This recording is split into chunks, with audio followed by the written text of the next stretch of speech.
18 August 1989 কলম্বিয়ার ইলেকশনে candidate Luis গালান Pablo এসকোবারকে America এক্সট্রাডিট করার কথা বলে, যার রিটেলিয়েশনে পাবলো এসকোবার তার উপর হামলা করে।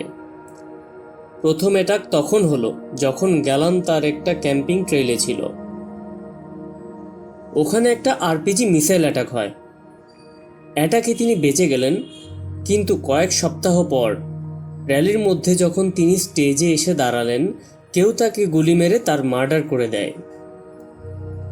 দুনিয়ার হিস্ট্রিতে এমন কখনো হয়নি যে এক অর্গানাইজড ক্রাইম সিন্ডিকেট সরাসরি গভর্নমেন্টকে টেক ডাউন করার চেষ্টা করে।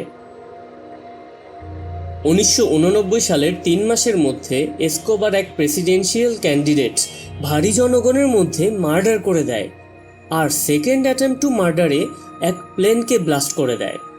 এর সাথেই সে এক পুলিশ হেডকোয়ার্টারে বোম ব্লাস্ট করে, যার ফলে 45 জনের মৃত্যু আর 400 জনের কাছাকাছি আহত হয়। পাবলো এসকোবার এখন শুধুমাত্র ড্রাগ ট্রাফিকই নয়, ইন্টারন্যাশনাল টেররিস্ট হয়ে গিয়েছিল। 1989 এরোপ্লেন বোম্বিংয়ের পর পাবলো একজন পাবলিক সেলিব্রিটি হয়ে গিয়েছিল, যাকে সবাই ভয় পেত। He was the most wanted man in the world. এমন করতে করতে এসকোবারের ভয় আর তার ভয়ানক কার্যকলাপ দিন দিন বেড়েই চলে গেল। সে তার হিটম্যানের একটা সেনা তৈরি করে, যাকে সে শিকারী বলে ডাকত। শিকারীদের হাতে বন্দুক দিয়ে বিশেষ বিশেষ পুলিশদের খুঁজে খুঁজে হত্যা করার কথা বলা হতো। প্রত্যেক পুলিশ অফিসারকে মারার জন্য তাদের $700 দেওয়া হতো। কারো জান নেয়া এখন পাবলোর প্রয়োজন নয়, অভ্যাস হয়ে গিয়েছিল। একবার পাবলোর এক পার্টিতে সে জানতে পারে ওয়েটার তার বাসনপত্র চুরি করেছে। সে ওই ওয়েটারকে এত মারে যে ওয়েটার সেখানেই মরার মতো হয়ে যায়। হাত পা বেঁধে সে তাকে সুইমিং পুলে ডুবে মরার জন্য ছেড়ে দেয়।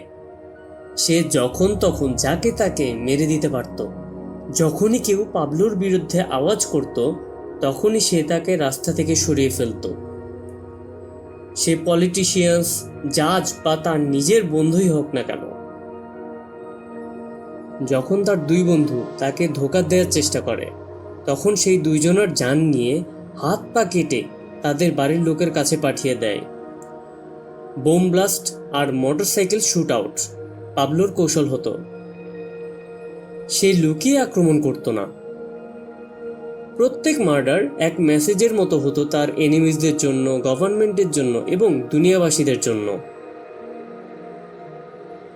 পাবলো M19 গ্রুপকে টাকা দেয়, যিনি কলম্বিয়ার ভায়োলেন্স আর সিভিল ওয়ার বাড়ায়।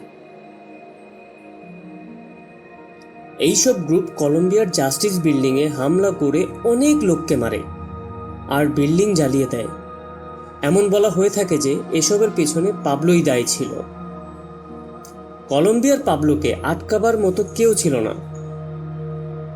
তার ক্রাইম এতই বেড়ে গিয়েছিল যে সে গ্লোবাল অ্যাটেনশন পেয়ে গিয়েছিল। কিন্তু এখন তার উপর এক নতুন বিপদ ঘুরছিল, সেটা হলো আমেরিকা। আমেরিকা আর কলম্বিয়ায় এক এক্সট্রাডিশন ছিল। পাবলো সারা জীবনের জন্য জেলে পড়ে থাকতো, তাই সে এটার এগেইনস্টে ফাইট করার জন্য ইনফ্যাক্ট সে পুরো কলম্বিয়া দেশের 10 বিলিয়ন ধার ফেরত দেওয়ার চুক্তি রাখে, in charge of the deal. 1991 সালে সে নিজেকে পাবলিকলি সারেন্ডার করে দেয়, কিন্তু সে 2টা শর্ত রাখে। প্রথমত, এই এক্সট্রাডিশনকে সরিয়ে ফেলতে হবে। দ্বিতীয়ত হচ্ছে সে নিজের জেল নিজেই বানাবে। সারপ্রাইজিংলি তার 2টা শর্তই মেনে নেওয়া হয়।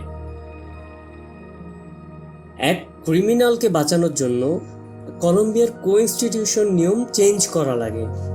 পৃথিবীর ইতিহাসে এই প্রথম নিজের জেল নিজেই বানাবে। এই জেলের নাম ছিল এল ক্যাথেড্রাল। এই জেল কোনো 5 স্টার হোটেলের থেকে কম ছিল না। এখানে সব রকমের লাক্সারি ফ্যাসিলিটি অ্যাভেলেবেল ছিল, যেমন টিভি, ওয়াটারফল, ফুটবল গ্রাউন্ড, এমন অনেক কিছু। পাবলো নিজ ও নিজ সাথীদের জন্য এক কমফোর্টেবল ঘর বানিয়ে ফেলেছিল। ধীরে ধীরে তার শিকারীরাও এই প্লেসকে গার্ড করতে লাগে।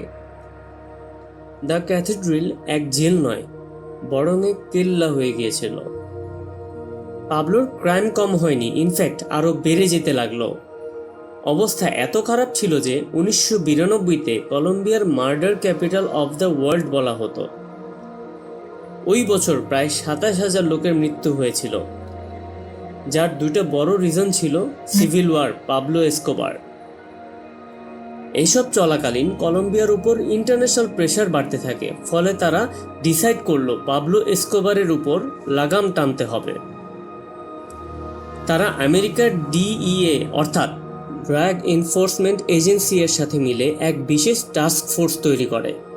কিন্তু পাবলো জেল থেকে পালানোর জন্য টাস্ক ফোর্সের 2 অফিসার যখন পাবলোর সাথে দেখা করতে গেলেন, পাবলো তাদের ভয়ঙ্করভাবে পিটিয়ে বন্দি করে ফেলে। এদের ইউজ করে সে জেল থেকে পালিয়ে যায়। এখান থেকেই শুরু হয় 1 বছরের ক্যাট অ্যান্ড মাউস গেম। তার ফ্যামিলি নিয়ে জায়গায় জায়গায় ঘুরতে থাকে। একদিন সে তার ছেলেকে ফোন কল করার ফলে পুলিশ তার লোকেশন ট্রেস করে ফেলে। এক বড় চেজের পর ফাইনালি 1993 2 ডিসেম্বর, তার জন্মদিনের একদিন পর, পাবলো এসকোবারের মৃত্যু হয়ে যায় কলম্বিয়ার রাস্তায়। অনেকের মতে এসব মিথ্যা, বিশেষ করে পাবলোর ছেলের মতে পাবলো আত্মহত্যা করে। সে তার জীবনে কত টাকা কামিয়েছে, কত লোকের জান নিয়েছে, তার সঠিক হিসাব এখন পর্যন্ত কেউ দিতে পারেনি। তার নেটওয়ার্থ $30 বিলিয়ন ছিল।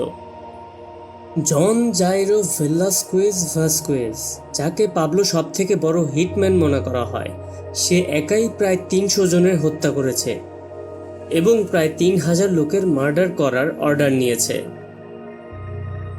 পাবলো এসকোবারের জীবন অপরাধ, দুর্নীতি এবং ক্ষমতার অন্বেষণের সুদূর প্রসারী পরিণতির একটি শীতল অনুস্মারক হিসেবে কাজ করে।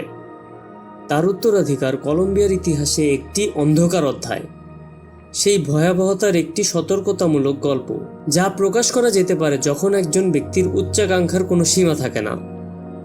আমরা যখন তার জীবনের প্রতিফলন করি, আসুন আমরা হারানো জীবন এবং যন্ত্রণার কথা স্মরণ করি। আসুন আমরা এমন একটি বিশ্ব গড়ার চেষ্টা করি যেখানে ক্ষমতার অন্বেষণ, সহানুভূতি, ন্যায় বিচার এবং বৃহত্তর ভালোর প্রতি প্রতিশ্রুতিবদ্ধ হয়। আশা করি আমাদের এই ভিডিওটি আপনাদের কাছে ইন্টারেস্টিং লেগেছে। যদি ভালো লেগে থাকে তাহলে আমাদের চ্যানেলটি সাবস্ক্রাইব করুন আরও নতুন নতুন মিস্ট্রিয়াস ভিডিও পাওয়ার জন্য।